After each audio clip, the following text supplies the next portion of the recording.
Greetings, my fellow intellectuals and bookworms. Today I have a new book review for you. FYI, just so you know, I'll be gone for a little bit from this channel, so don't be surprised if you don't have any book reviews for me for two plus weeks. I'll tell you why when I get back. So here's a new book review for you. I figured since I've been gone for a while, I should do at least one for you before I go. And I still have a good deal of the stack that I told you I would review left to do, and I have some that I've decided not to do, and I probably have some new ones coming up for you as well. But today we're going to review this book, Dirty Money. It's called Greed, Pollution, and Murder, The True Cost of Australia's Mineral Boom. Basically, it's a very informative expose about how coal mining and mining has effectively caused corruption in Australia. For example, how this one Australian politician received several $million from coal industry and so on. And it's a very informative expose. I mean, Australia... what do Americans think of when they think of Australia? Well, they think of Sydney, the Harbour Bridge, the Sydney Opera House, the Outback, maybe Crocodile Dundee, and coal and minerals, right? Well, the tourist picture of it is of a Western nation with a decent number of people in a hostile environment. And to a certain extent, that's true. But after watching this documentary on how Australia treats its indigenous people, I've learned that it's a nation which, despite all of what it does, is to a certain extent still locked. The U.S. doesn't have a good history with its native peoples, but Australia is at least as bad, if not worse. For example, you have the boarding school problem and so on, about how we sent natives to boarding schools to try and make them white and so on. Australia had a similar policy. Then they also had land title problems, i.e. where they stole reservations. But this documentary, I forget its name, was very informative, and I recommend you watch it. But it's kind of off topic, but it's kind of related, so I'm going to kind of continue for a second.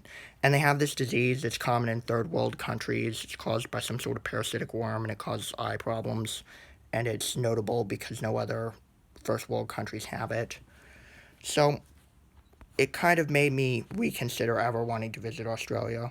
Basically, it also details all sorts of scandals and things they shouldn't have done. For example, opening up a mine in an area of New Guinea, I believe it's called Bougainville or whatever, where there was a revolution going on.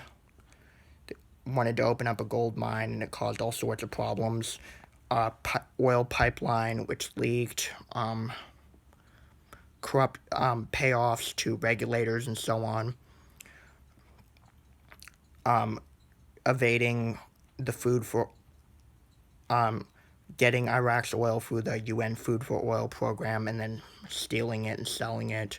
You get the point. Typical corporate corrupt shit that you come to expect in places like the US and stuff. It's not exact.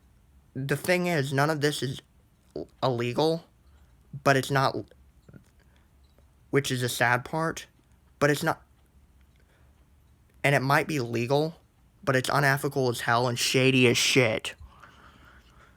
And that's whatever you hear whenever someone engages in corruption. It's like, what Corporation X did was not illegal, but it is highly questionable. And it is highly unethical. Meanwhile, if an ordinary person did it, they'd be thrown in jail. That's kind of the signs of a corporatocracy type system, a nation in which the corporations rule the country, like the U.S. or so on.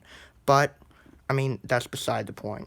It's a very informative expose. It was well worth reading. I read it on a trip to visit my great aunt in Arizona.